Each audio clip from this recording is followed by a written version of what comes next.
Perkenalkan, saya Fitriana Aulia Syifa dari kelas 1B dengan NIM 24070160064. Baik, di sini saya akan menjelaskan tokoh-tokoh psikologi perkembangan serta kontribusinya.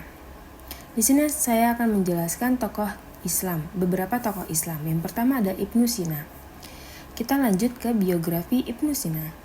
Nama lengkap Ibnu Sina adalah Abu al-Husain Ibnu Abdullah bin Hasan Ibnu Ali bin Sina. Ibnu Sina dikenal sebagai Avicenna di dunia barat, sebagai seorang filsuf, ilmuwan, dan juga bapak kedokteran modern. Lanjut ke pandangan Ibnu Sina dalam psikologi. Menurut Ibnu Sina, jiwa adalah substansi lengkap yang tidak ada di dalam tubuh dan tidak tercetak di dalamnya. Bagi Ibnu Sina, manusia itu lahir tanpa membawa pengetahuan tentang dunia, melainkan benar-benar murni seperti papan yang masih kosong. Mereka baru memperoleh pengetahuan dari perjalanan hidupnya. Menurut Ibnu Sina, setiap daya jiwa memiliki tingkat kesempurnaan yang berbeda-beda. Ada 3 daya jiwa yang saling mengikuti dari yang paling rendah hingga yang paling tinggi. Yang pertama ada jiwa tumbuhan. Jiwa tumbuhan, menurut Ibnu Sina, jiwa tumbuhan adalah jiwa yang memiliki kemampuan untuk memelihara tubuh dan mengatur proses-proses yang terjadi di dalam tubuh, seperti pertumbuhan metabolisme dan reproduksi. Yang kedua ada jiwa hewan. Jiwa hewan ini sama dengan jiwa tumbuhan. Ia memiliki kemampuan untuk memelihara tubuh dan mengatur proses-prosesnya. Tetapi, jiwa hewan memiliki kemampuan untuk merasakan keinginannya melalui tindakan. Yang terakhir ada jiwa insan atau manusia.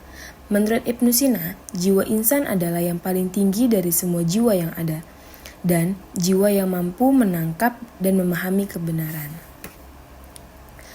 Karya Ibnu Sina. Dalam karyanya Kitab Al-Syifa atau Buku Kesembuhan, Ibnu Sina menjelaskan bagaimana proses kognitif dan intelektual itu berkembang. Ia membahas bagaimana pengalaman mempengaruhi pengembangan intelektual dan moral seseorang, serta bagaimana pendidikan dan lingkungan ini sangat berperan penting dalam perkembangan moral seseorang. Kontribusi Ibnu Sina memberikan dasar pemikiran tentang pemikiran perkembangan psikologis dan pendidikan. Selanjutnya, kita lanjut ke biografi Al-Ghazali. Nama lengkap Al-Ghazali yaitu Abu Hamid Muhammad bin Muhammad Al-Tusi Al-Ghazali. Ia lahir di kota Tus, Khurasan, Iran pada tahun 1058 Masehi.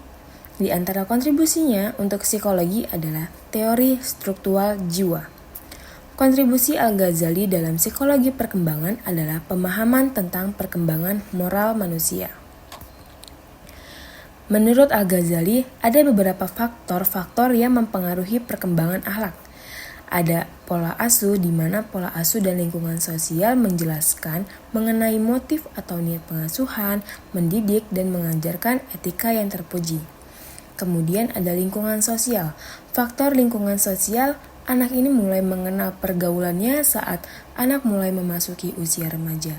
Pengaruh dari pergaulan anak dapat mempengaruhi perkembangan akhlak atau moral anak. Kemudian ada tahapan-tahapan usia anak dalam membentuk akhlak. Yang pertama saat anak berusia 0 hingga 7 tahun. Di mana di umur 0 hingga 7 tahun ini, pada saat inilah usia yang baik untuk mengajarkan etika yang baik. Kemudian saat anak berusia 7 hingga 15 tahun. Pada usia ini, anak sudah mulai memasuki fase dari anak-anak ke pra-remaja, di mana anak ini mulai dapat membedakan mana yang baik dan mana yang buruk. Kemudian yang ketiga ada saat anak berusia 15 tahun ke atas. Saat usia inilah pengawasan orang tua harus lebih ekstra, karena di saat usia ini anak mulai mengikuti ataupun mengulang kebiasaan-kebiasaan yang kita lakukan. Pandangan dan kontribusi Al-Ghazali dalam psikologi perkembangan. Al-Ghazali menyoroti tentang pentingnya pengendalian diri dan pengenalan emosi dalam perkembangan psikologis. Ia memperkenalkan konsep-konsep seperti nafs atau jiwa dan bagaimana seseorang dapat mengatasi dirinya dari suatu hal yang negatif. Kontribusi Al-Ghazali dalam psikologi lebih berfokus pada aspek moral dan spiritual daripada pendekatan ilmiah yang lebih umum dalam psikologi modern. Faktor-faktor yang mempengaruhi perkembangan akhlak menurut Al-Ghazali yaitu pola asuh yang di dalamnya, menjelaskan mengenai tujuan dan pengasuhan, mendidik, dan membiasakan anak dengan etika yang terpuji. Manusia memiliki beberapa tahapan untuk sampai memiliki tahapan yang terpuji.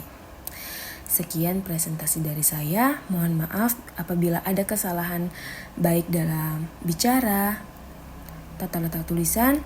Saya akhiri. Wabillahi taufiq wal hidayah.